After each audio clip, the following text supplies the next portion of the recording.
ചെത്തപ്പച്ച the ring of rowdies directed by Advaith Nair, writer Advaith Nair and Sanu തെക്കൂടും. രണ്ടും കൂടെ ചേർന്നാണ് എഴുതിയിരിക്കുന്നത്. ശങ്കർ ഈസാൻ ലോയാണ് ഇതിൻ്റെ പാട്ടുകൾ ചെയ്തിരിക്കുന്നത്. പക്ഷേ ഇതിൻ്റെ ബാക്ക്ഗ്രൗണ്ട് സ്കോർ ചെയ്തിരിക്കുന്നത് സ്കോർ കമ്പോസർ മുജീബ് മജീദ്. അദ്ദേഹം ഒരു ഗംഭീര കമ്പോസറാണ്.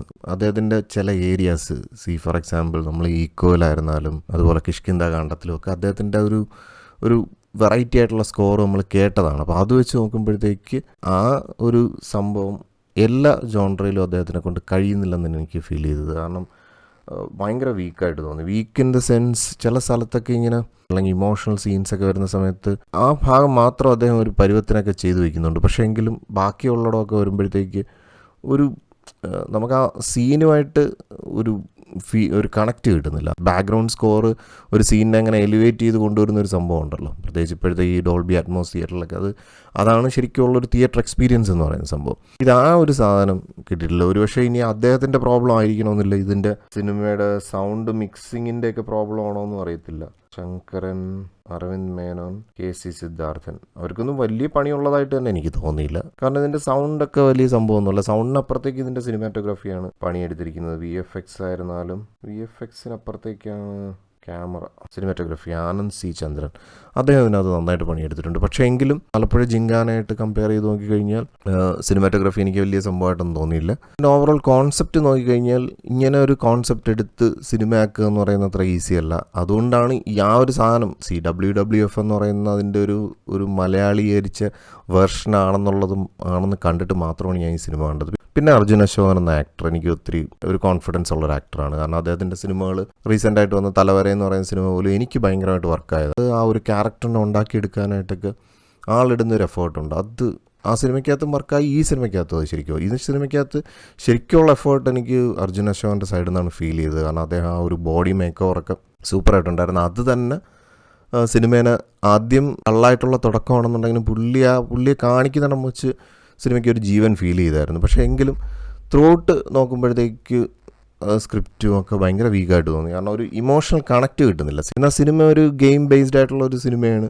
അപ്പോൾ അതിൻ്റേതായിട്ടുള്ള ഒരു പഞ്ചും കാര്യങ്ങളൊക്കെ സിനിമയ്ക്കുണ്ട്. പക്ഷേ സെയിം ടൈം ഇമോഷണൽ ലൈനിലോട്ട് വരുമ്പോഴത്തേക്ക് നമുക്ക് ആ ഒരു ക്യാരക്ടേഴ്സിനോടൊന്നും, അല്ലെങ്കിൽ അവർ അനുഭവിക്കുന്ന ആ ഒരു പ്രതിസന്ധികൾ, അവരുടെ ഇമോഷണൽ ഡിസ്റ്റർബൻസസ്, ഇതൊന്നും നമുക്ക് ഫീൽ ചെയ്യുന്നില്ല. കാരണം എങ്ങനെയോ അങ്ങ് കൊണ്ടുപോയിരിക്കുകയാണ്. അതൊക്കെ തിരക്കഥയിലുള്ള വീക്ക്നെസ് ആയിട്ടാണ് എനിക്ക് തോന്നിയത്. പക്ഷേ എങ്കിലും ഇതിനകത്ത് അഭിനയിച്ചിരിക്കുന്ന ഒരു കുഞ്ഞ് കഥാപാത്രവും ഒരു മോള് ഇതിനകത്ത് നല്ല സൂപ്പറായിട്ട് ആ ക്യാരക്ടറിനെ ചെയ്തിട്ടുണ്ട്.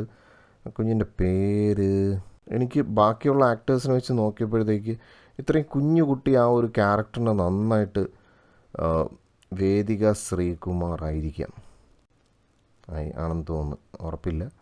ആ കുഞ്ഞാണെങ്കിൽ പോലും നന്നായിട്ട് ആ ക്യാരക്ടറിനെ ചെയ്തിട്ടുണ്ട്. അതൊരു രസമുണ്ടായിരുന്നു. ആ കുട്ടി സിനിമയിലുടനീളം ഒരു പവർ പാക്കായിട്ടുള്ള പെർഫോമൻസ് കാഴ്ചവെച്ചിട്ടുണ്ട്. പിന്നെ അർജുൻ അശോകൻ, അതുപോലെ റോഷൻ മാത്യു, 3 ക്യാരക്ടേഴ്സാണ് മെയിൻ ക്യാരക്ടേഴ്സ്. ഇഷാൻ ഷൗക്കത്ത്, റോഷൻ മാത്യു, അർജുൻ അശോകൻ. ഇവർ ബ്രദേഴ്സാണ്. അപ്പോൾ അവരുടെ ജീവിതമാണ് ഈ സിനിമയുടെ പശ്ചാത്തലം എന്ന് പറയുന്നത്. അപ്പോൾ അവിടെയാണ് ആ ബ്രദർഹുഡ് വരുമ്പോഴത്തേക്ക് അതിൻ്റെയൊക്കെ ഒരു സംഭവം ഉണ്ടല്ലോ, ആ ഒരു സാധനം അങ്ങോട്ട് കിട്ടിയില്ല. ഒരു എനർജി എന്ന് പറയുമല്ലോ, അല്ലെങ്കിൽ ഒരു പവർ, അത് ഒരു ഇമോഷണൽ കണക്റ്റും കൂടെ നമുക്ക് കിട്ടിയാൽ മാത്രമേ അതിലോട്ട് നമുക്ക് ആ കഥയിലോട്ട് അല്ലെങ്കിൽ ആ സിനിമയിലോട്ട് നമുക്ക് പൂർണ്ണമായിട്ട് ഇന്നാകാൻ പറ്റത്തുള്ളൂ. അതെനിക്ക് കിട്ടിയില്ല. ഒരു ഫ്ലാറ്റ് സിനിമ കണ്ടുകൊണ്ടിരിക്കുന്ന പോലുള്ളൊരു ഫീലായിരുന്നു. വളരെ ഫ്ലാറ്റായിട്ടുള്ളൊരു തിരക്കഥ.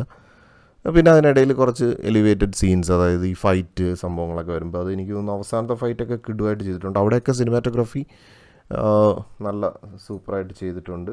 പിന്നെ പഴയ റാഫി മെക്കാർട്ടിനിലെ റാഫി ഇതിനകത്ത് അഭിനയിച്ചിട്ടുണ്ട്. അതുപോലെ തെസ്നി ഖാൻ, ഇവരൊക്കെ പഴയ ആക്ടേഴ്സാണ്.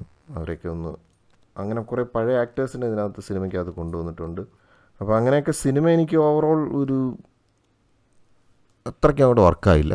പിന്നെ എങ്കിലും ഒരു തവണ കണ്ടുകൊണ്ടിരിക്കാവുന്ന ഒരു സിനിമയാണ്.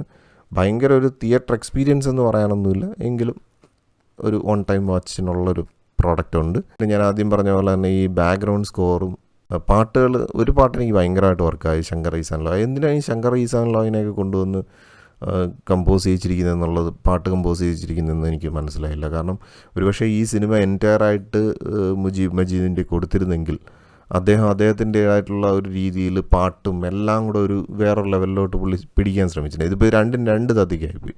അതായത് നമ്മൾ ഒരു സിനിമയുടെ ബാക്ക്ഗ്രൗണ്ട് സ്കോർ ചെയ്യുന്നതും അതിലെ പാട്ടുകൾ കമ്പോസ് ചെയ്യുന്നതും ഒരു മ്യൂസിഷ്യൻ ആണെങ്കിൽ അതിൻ്റേതായിട്ടുള്ളൊരു ഫീല്. ഫോർ എക്സാമ്പിൾ ഇപ്പോൾ ഈ ഇടയ്ക്ക് ഒരു പാട്ടിൻ്റെ തന്നെ ഒരു ജിഗിലൊക്കെ എടുത്ത് പ്ലേ ചെയ്യത്തൊക്കെ, അല്ലെങ്കിൽ അതിൻ്റെ ഒരു ഓൺലൈനൊക്കെ എടുത്ത് പ്ലേ ചെയ്യുന്നതും, അല്ലെങ്കിൽ ഒന്ന് സ്ലോ ടെമ്പോയിലൊക്കെ പ്ലേ ചെയ്യേണ്ടി വരുന്ന അവസരങ്ങളിലൊക്കെ അവിടെ ഒരു മ്യൂസിഷ്യൻ തന്നെയാണ് ഇത് കംപ്ലീറ്റ് ഹാൻഡിൽ ചെയ്യുന്നതെങ്കിലുള്ള ഒരു അഡ്വാൻറ്റേജ് ഉണ്ട്.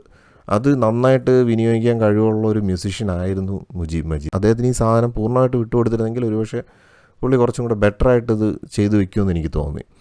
അപ്പോൾ ഓൾറെഡി പാട്ടുകൾ വന്ന ആ ഒരു മോഡുലേഷനും ഇതൊക്കെ പിടിച്ചിട്ട് വേണം പുള്ളിക്ക് ബാക്ക്ഗ്രൗണ്ട് സ്കോർ ചെയ്യാൻ. അപ്പോൾ രണ്ടും ഡിഫറെൻ്റായിട്ട് ചെയ്ത് കഴിഞ്ഞാൽ, അല്ലെങ്കിൽ അത് നോക്കാതെ പുള്ളി ഇത് ചെയ്ത് കഴിഞ്ഞാൽ ഇത് വളരെ ഡിഫറെൻ്റ് ആയിട്ടുള്ളൊരു വർക്ക് പോലെ ഇരിക്കും. അപ്പോൾ അങ്ങനെ ഒരു ചെറിയ ഡിഫറൻസ് ഇതിനകത്ത് സിനിമയിൽ ഫീൽ ചെയ്യുന്നുണ്ട്.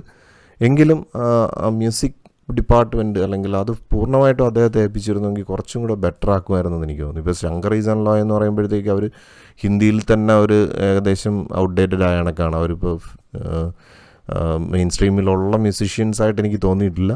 കാരണം ഹിന്ദി ഫിലിം ഫീൽഡിൽ ഒരുപാട് നിരവധി നല്ല നല്ല മ്യൂസിഷ്യൻ, ഈ വിശാൽ മിശ്ര അതുപോലെ ദുരന്തറിൽ ചെയ്തിരിക്കുന്ന അദ്ദേഹത്തിൻ്റെ പേര് സജ്ദേവ്, വിശാൽ മിശ്ര, ഗംഭീര കമ്പോസറാണ് അദ്ദേഹം. അതിൽ നല്ല പാട്ടുകാരനുമാണ്. സശ്വത് സജ്ദേവ്, ഞാൻ ഇപ്പോൾ ഏതാണ്ട് ഒരു മാസമായിട്ട് ദുരന്തറിലെ സോങ്ങാണ് കേൾക്കുന്നത്.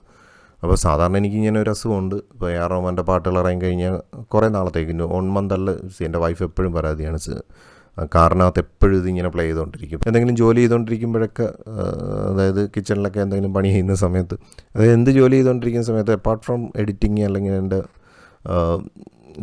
ക്ലിനിക്കൽ വർക്ക് കഴിഞ്ഞ് കഴിഞ്ഞാൽ ഞാൻ ഇങ്ങനെ പാട്ട് കേൾക്കുന്നതൊക്കെ ഏതാണ്ട് ഒരു മാസമായിട്ട് കണ്ടിന്യൂസ്, യു ഡോണ്ട് ബിലീവ്, ഒരു മാസമായിട്ട് കണ്ടിന്യൂസ് ആയിട്ട് ഞാൻ കേൾക്കുന്നത് ദുരന്തറിലെ പാട്ടാണ്.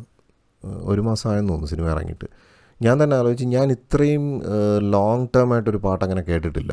കേൾക്കാറുണ്ട്, എ ആർ റഹ്മാൻ്റെ സോങ്സ് വരുമ്പോഴത്തേക്ക് മിക്കവാറും കേൾക്കാറുണ്ട്. അതിങ്ങനെ കണ്ടിന്യൂസ് പ്ലേ ചെയ്യും. ചിലപ്പോൾ ഒരു പാട്ടായിരിക്കും അത് ഭയങ്കരമായിട്ട് എനിക്ക് വർക്കാവുന്ന, അതിങ്ങനെ റിപ്പീറ്റായിട്ട് ഇത് കേൾക്കുന്ന ഒരു സ്വഭാവം എനിക്കുണ്ട്. അത് പലർക്കും ഉണ്ട് അങ്ങനെ ഒരു സ്വഭാവം. അപ്പം ഇതിങ്ങനെ കംപ്ലീറ്റ് ഒരാഴ്ചയല്ല 2 ആഴ്ചയല്ല, അതൊരു ഒരു മാസമായപ്പോൾ വീണ്ടും ഒരു സോങ് അല്ല ഇതിൽ കേൾക്കുന്നത്. ഇത് ഓരോരോ സോങ്സ് ആ ഷഫിളായിട്ട് ആ ആൽബത്തിലുള്ള കംപ്ലീറ്റ് സോങ്സ് ഇങ്ങനെ വീണ്ടും കേൾക്കുകയാണ്. ദാറ്റ് മീൻസ് ഒന്നിനൊന്ന് മെച്ചമായിട്ടാണ് ഓരോ കമ്പോസിഷൻസും വന്നിരിക്കുന്നത്.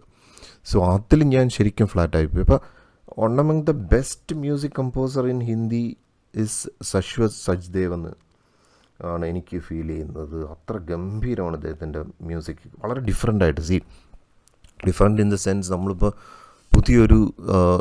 പുതിയ ട്രെൻഡിനനുസരിച്ച്, ഉദാഹരണത്തിന് ഇപ്പോൾ ദുരന്തറിൽ തന്നെ നമ്മുടെ ഹനുമാൻ കൈനെയൊക്കെ വെച്ച് നന്നായിട്ട് എത്ര മനോഹരമായിട്ടാണ് അദ്ദേഹം കമ്പോസ് ചെയ്തിരിക്കുന്നത്. അതുപോലെ ഹിന്ദി മ്യൂസിക് ഫീൽഡിൽ ഇപ്പോൾ കണ്ടുവരുന്ന ഒരു മാറ്റം എന്ന് പറയുന്നത്, ഒന്ന് നമുക്കിപ്പോൾ വയലൻസിനൊരു മാർക്കറ്റുണ്ട്. അപ്പോൾ വയലൻസ് ടൈപ്പ് ഓഫ് മൂവീസ് ഒരുപാട് വരുന്നുണ്ട്. ഈ വയലൻസ് ടൈപ്പ് ഓഫ് മൂവീസിനകത്ത് ഒരു Punjabi kind of music score പല സിനിമകളിലും ഇപ്പോൾ കേൾക്കാൻ പറ്റുന്നുണ്ട്. അത് ഇപ്പോൾ അനിമലിലാണ് അങ്ങനത്തെ ഒരു ട്രെൻഡ് തുടങ്ങി. എനിക്ക് അനിമലല്ല, പണ്ട് എ ആർ റഹ്മാനും അത് ട്രൈ ചെയ്തിട്ടുണ്ട്. രംഗ് ദേ ബസന്തിയിലൊക്കെ ഒരു പഞ്ചാബീസ് കൈൻഡ് ഓഫ് സാധനം വെച്ച് പിടിച്ചിട്ടുണ്ടായിരുന്നു. പക്ഷെ അവിടെയൊക്കെ ഒരു ഡാൻസ് മൂഡ് കൊടുക്കുമ്പോഴത്തേക്ക് ഇത് അങ്ങനെയല്ല. ഇത് കുറച്ചും കൂടെ ഒരു മെലഡിയസ് ആണ്, സെയിം ടൈം ഭയങ്കര ഒരു പവർ പാക്ക് വരുന്നത്, അല്ലെങ്കിൽ ആ സിനിമയുടെ ഒരു ഔട്ട്റേജ് അല്ലെങ്കിൽ ആ ഒരു റഫ് ഏരിയാസൊക്കെ എത്തുന്ന സമയത്ത് ഈ പഞ്ചാബി കൈൻഡ് ഓഫ് സോങ്സും വിളിച്ചിട്ടുള്ള പാട്ടുകളും അതിൻ്റെ ഒരു സ്കോർ, അത് ഭയങ്കര ഒരു എലിവേഷനാണ് ആ സീൻസിന് കൊടുക്കുന്നത്. അത് ദുരന്തറിൽ നന്നായിട്ട് ആ ഒരു കൈൻഡ് ഓഫ് മ്യൂസിക് ഈ കമ്പോസർ യൂട്ടിലൈസ് ചെയ്തിട്ടുണ്ട്. അതുപോലെ തന്നെ അനിമലിൻ്റെയൊക്കെ ഒരു പവർ എന്ന് പറയുന്നത് നമ്മൾ ശ്രദ്ധിച്ച് നോക്കിയാൽ അറിയാം, ആ പാട്ടിൻ്റെ സംഭവങ്ങളാണ്. ഓരോ സീൻസിനെയും ഈ പാട്ടങ്ങോട്ട് പഞ്ചാബി കൈൻഡ് ഓഫ് സോങ്സ് കൊണ്ട് എലിവേറ്റ് ചെയ്യുന്ന ഒരു ലെവൽ ഓഫ് എലിവേഷൻ എക്സ്ട്രീമാണ്. സോ പറഞ്ഞു വന്ന അതിലോട്ടായിപ്പോയതാണ്. സോ അതുകൊണ്ട് തന്നെ ഹിന്ദിയിൽ ഇപ്പോൾ ഒത്തിരി നല്ല നല്ല മ്യൂസിഷ്യൻസ് വന്നിട്ടുണ്ട്. മലയാളത്തിലും അതുപോലെ തന്നെയാണ്. മലയാളത്തിലും ഇപ്പോൾ മ്യൂസിക് സ്കോറ് സിനിമകൾക്കൊരു ഭയങ്കര ഒരു ഘടകമായി മാറുന്ന ഒരവസ്ഥയുണ്ട്. ഞാൻ പറഞ്ഞു വന്നത് ശങ്കർ ഈസ് ആൻഡ് ലോയിനെ കുറിച്ചാണ്. അപ്പോൾ അവരൊക്കെ ഔട്ട്ഡേറ്റഡായി മാറുന്നു. അവർക്ക് ആ ഒരു പിടിച്ചു നിൽക്കാൻ പറ്റാത്തൊരവസ്ഥയുണ്ട്. ഇപ്പോൾ അവരുടെ സോങ്സ് വളരെ കുറച്ച് സോങ്സ് മാത്രം, ഈ അടുത്തൊന്നും ഞാൻ അങ്ങനെ കേട്ടിട്ടുമില്ല ഹിന്ദിയിൽ. അപ്പോൾ ഹിന്ദിയിൽ ഭയങ്കര ഹൈലി കോമ്പറ്റീറ്റീവായി മാറിക്കഴിഞ്ഞു മ്യൂസിക്. ഞാനിത് എവിടെ നിന്നൊക്കെ കയറി വന്നത് ശങ്കർ ഈസ് ആൻഡ് ലോയിലൂടെയാണ് ഇതിൽ പറഞ്ഞു വന്നത്. സോ അവരെ ഒഴിവാക്കിയിട്ട് ഇനിയിപ്പോൾ ഇവർ മലയാളത്തിൽ വന്ന് പണ്ടൊക്കെ തമിഴ് ആക്ടേഴ്സ് പറയുന്നൊരു കാര്യമുണ്ട്, മലയാളത്തിൽ വന്നൊരു സിനിമയിൽ അഭിനയിച്ച് കഴിഞ്ഞാൽ പിന്നെ തമിഴിലോട്ട് റീ എൻട്രി ഇല്ല, അവരുടെ എഴുതിത്തള്ളി കണക്കാണ്.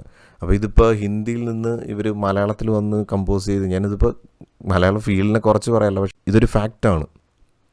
അപ്പോൾ ഇനിയിപ്പോൾ ശങ്കർ ഈസാൻലോയ് വന്ന് മലയാളത്തിലൊക്കെ കമ്പോസ് ചെയ്ത് കഴിയുമ്പോഴത്തേക്ക് പിന്നെ അവർക്ക് ഹിന്ദിയിൽ ഒരു റീ എൻട്രിക്ക് ഒരു സാധ്യതയും കാണുന്നില്ല. എങ്കിലും നല്ല ഗംഭീര കമ്പോസേഴ്സാണ്, അവരുടെ സോങ്സൊക്കെ ഇനി ഹിന്ദിയിൽ വരട്ടെ എന്ന് പ്രാർത്ഥിക്കാം. അപ്പോൾ എന്തായാലും സിനിമ എനിക്ക് ഓവറോൾ അങ്ങനെ ഭയങ്കരമായിട്ടങ്ങ് വർക്കായതൊന്നുമില്ല. ഞാനിങ്ങനെ എങ്ങനെയെങ്കിലും കണ്ടു തീർക്കുമായിരുന്നു ഈ സിനിമ. പിന്നെ ഫൈറ്റും പരിപാടികളും ഒക്കെ കൊള്ളാം. അതൊക്കെ ആ ഒരു നമ്മുടെയൊക്കെ കുട്ടിക്കാലത്തുള്ളൊരു മെമ്മറിയാണല്ലോ ഈ WWF. എനിക്കങ്ങനെ ഭയങ്കര പ്രിയമൊന്നും ആയിരുന്നില്ല. പക്ഷേ ഒരു കാര്യം വിട്ടുപോയി, മമ്മൂട്ടിയെ ഈ സിനിമയിൽ കൊണ്ടുവന്നിരിക്കുന്നത് അതെനിക്ക് ഭയങ്കര പാത്തറ്റിക്കായിട്ട് തോന്നി. കാരണം അദ്ദേഹം എന്തിനാ ഇങ്ങനെയുള്ള ക്യാരക്ടേഴ്സ് എടുത്ത്, ഒരുപക്ഷെ ആരുടെടുത്തെങ്കിലും ഉള്ള അടുപ്പം വെച്ചിട്ടോ അങ്ങനെയൊക്കെ ഉള്ള കാര്യങ്ങൾ വെച്ചിട്ടായിരിക്കും അദ്ദേഹം ഇങ്ങനെയുള്ള ഈ ക്യാമിയോസ് ചെയ്യുന്നത്. എനിക്കത് ഒട്ടും അങ്ങോട്ട് വർക്കാവുന്നില്ല. അങ്ങനെയുള്ള ക്യാരക്ടേഴ്സ് മമ്മൂക്ക എടുത്ത് ചെയ്യരുതെന്നാണ് എൻ്റെ ഒരു റിക്വസ്റ്റ്. കാരണം വേറെ ഒന്നും കൊണ്ടല്ല, അദ്ദേഹം ഇപ്പോൾ റീസെൻ്റായിട്ട് ചെയ്ത സിനിമകളൊക്കെ എടുത്തു നോക്കിക്കഴിഞ്ഞാൽ അദ്ദേഹം വേറെ റേഞ്ചിലോട്ട് മാറിക്കൊണ്ടിരിക്കുക. ഗംഭീരമായിട്ടാണ് അദ്ദേഹം അഭിനയിക്കുന്നത്. പക്ഷേ ഇപ്പം അങ്ങനെ അല്ല. ഇപ്പം അദ്ദേഹം ഓരോരോ ക്യാരക്ടേഴ്സിനെ നന്നായിട്ട് ഡിഫൈൻ ചെയ്യാൻ ശ്രമിക്കുന്നുണ്ട്. അദ്ദേഹത്തിന് ഒരു തരം ഈ കൈൻഡ് ഓഫ് ഒരു ജോക്കറിഷ് കൈൻഡ് ഓഫ് ഒരു രീതിയിലാണ് ഇവർ ഈ സിനിമയിൽ കൊണ്ടുവന്ന് അവതരിപ്പിച്ചിരിക്കുന്നത്. എനിക്ക് ഭയങ്കര ഓക്വേർഡായിട്ട് തോന്നി.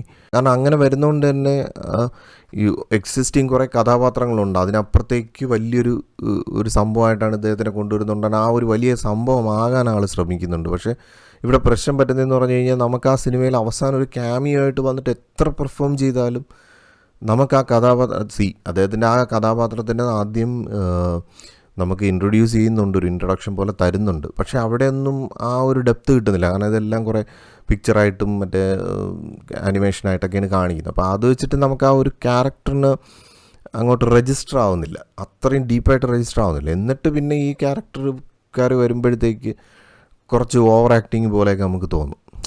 സോ അത് ഒഴിവാക്കാം. ഇങ്ങനെയുള്ള കഥാപാത്രങ്ങൾ ക്യാമിയോ ആയിട്ടുള്ളത് ആരുടെ പരിചയമോ എന്തായിരുന്നാലും അതൊക്കെ ഒഴിവാക്കുന്നതായിരിക്കും നല്ലതെന്നാണ് എൻ്റെ ഒരു ഫാൻ എന്നുള്ള നിലയിൽ, അദ്ദേഹത്തിനെ ഇഷ്ടപ്പെടുന്ന, അദ്ദേഹത്തിലെ നടനെ ഒരുപാട് ഇഷ്ടപ്പെടുന്ന ഒരു വ്യൂവർ എന്നുള്ള നിലയിൽ എൻ്റെ അഭിപ്രായം. സിനിമ എനിക്ക് ഓവറോൾ ഓക്കെ, അതുകൊണ്ട് തന്നെ ഔട്ട് ഓഫ് 10 ഒരു 7 റേറ്റ് ചെയ്യുന്നു. അപ്പോൾ എന്തായാലും അതിൻ്റെ ടെക്നിക്കൽ സൈഡിനാണ് ഞാനത് ഈ റേറ്റിംഗ് ചെയ്തിരിക്കുന്നത്. അപ്പോൾ എന്തായാലും മറ്റൊരു സിനിമ വിശേഷമായിട്ടോ അല്ലെങ്കിൽ ഒരു ബ്ലിസ്ഫുൾ സ്റ്റോറി ആയിട്ടോ വീണ്ടും കാണാം. Thank you for watching and thank you for supporting me.